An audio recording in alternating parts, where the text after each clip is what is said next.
Hey guys, it's Dr. McGrath. I'm here to talk today about energy. This is a topic that's a little bit difficult for students sometimes, so I thought I'd do a video on it. And so we're going to be talking about energy, and we need to understand this so later on when we're talking about metabolism and we're talking about cellular respiration, we understand what the hell is going on. Okay, so I'm going to break it down in small little chunks for you guys. Make sure you understand what I'm talking about. You can put a pause on the video and try to absorb it, rewind, stuff like that before I move on. So I have a picture over here, and what I have, let me grab my pen. I have this guy, and he is he's on the top of a diving board up here. And so there's a guy down in the water. The guy down in the water has to climb up the ladder to get to the top of the diving board and then jump off, okay? So the guy at the top of the diving board in this picture out of these two guys has the most potential energy. Potential energy is energy that is stored, that could be used to do work, all right? The guy down here in the lake or pool, he has the least potential energy. He doesn't have a lot of energy that is stored. And the energy is transferred from potential to kinetic energy as the guy jumps off the diving board. Kinetic energy is the energy of movement. All right, now with our laws of thermodynamics, the first law, we can't create or destroy any energy, just transfer it from one form to another. And the second being every time we transfer energy from one form to another, we lose a little bit as heat. We can demonstrate that here.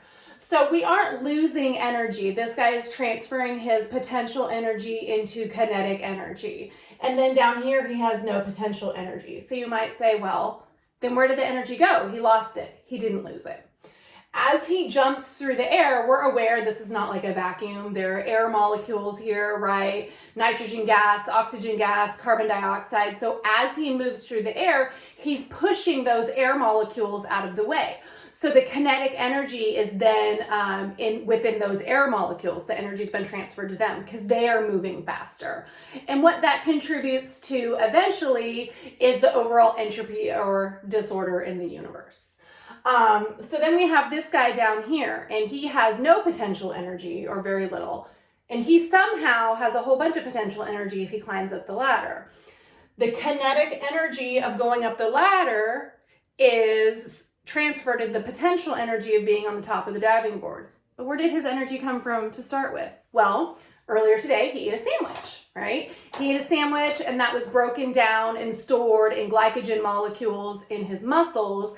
And as he climbs up the ladder, he's burning those off. So the potential energy that is in the glycogen molecules in his muscles is burned off, and that's turned into kinetic energy, which is then turned into the potential energy. Where the hell did the energy in a sandwich come from? Well, ultimately it came from the sun, right? If you had a ham sandwich, you had a piece of ham in there. That piece of ham was a pig. That pig ate a plant. The plant got the energy from the sun through photosynthesis, and it fixed it into the potential energy in the bonds and the glucose molecules. So again, this is just energy cycling. We don't have it leaving. We don't have it coming in. The ultimate source of it coming in is the sun, and it eventually ends up as entropy because we lose a little bit of energy. We can't use it for work every time it is transferred from one form to another. All right, so hopefully that's understandable. So back to our guy on the diving board.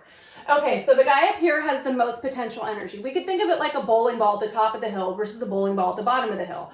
The bowling ball at the top of the hill has more potential energy. It could roll down the hill, right? The bowling ball at the bottom of the hill, well, I've never really seen a bowling ball just on its own roll up a hill, right? You would have to put energy in to roll a bowling ball up a hill. You won't have to put energy in to roll a bowling ball down a hill, okay? So if we can all agree that this guy has more potential energy and this guy has less potential energy, I'm just going to say it in another way. I'm going to say this guy is less stable and this guy is more stable. Think of it this way. This guy could fall off the diving board and come down here, right? This guy, I mean, I've never seen anybody fall off of a pool. I guess if somebody would do it, it's probably going to be me. But this guy he's much more stable. Okay, so if you have more potential energy, you are less stable.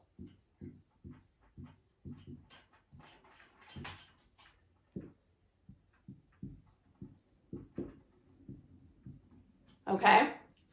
So we can think of this another way.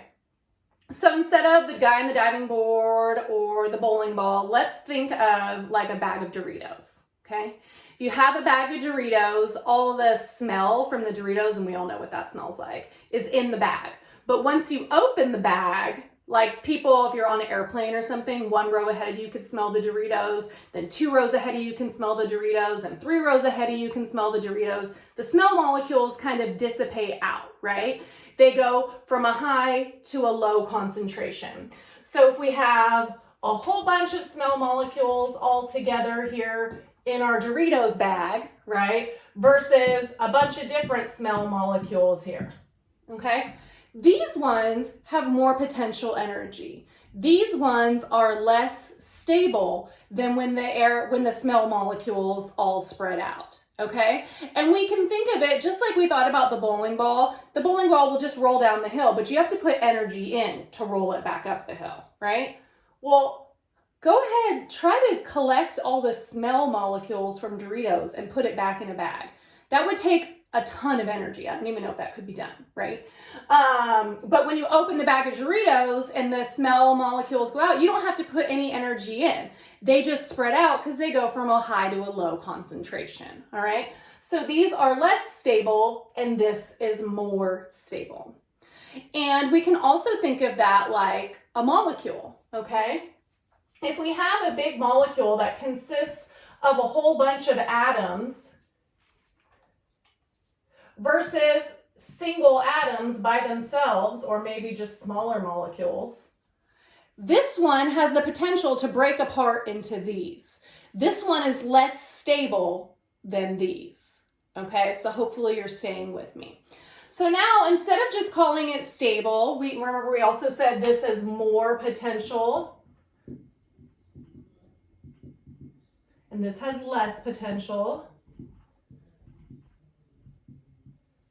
I want to introduce something else, okay? So what we're going to call this G, okay? We're going to call the stored potential energy G, okay? So this is a lower G, and this is a higher G. Stands for Gibbs free energy constant. We don't care about that for a biology class. We're just going to call it G. Okay, and when we go from high to low, that's our change in G, right? So the change in G, and I'm going to introduce to you this little triangle. So this little triangle means change in G. So when we go from high to low, our change in G is a negative number. It goes down. We go from a high number to a low number. When we go from a more stable to a less stable situation, we roll the bowling ball up the hill. Then we go from a low G to a high G, from a low number to a high number. So when we go down, our triangle means delta, change in. Our change in G is negative. When we go down, when a bowling ball rolls down the hill, the change in free energy is negative, okay? Energy is released. When we roll the bowling ball up the hill or climb up the ladder, we have to put energy in, and the delta G in that case is positive, okay? So hopefully you guys understood this. I'm going to turn off the thing and put it onto a graph next time that's explaining this exact same thing, but just a little bit more math style.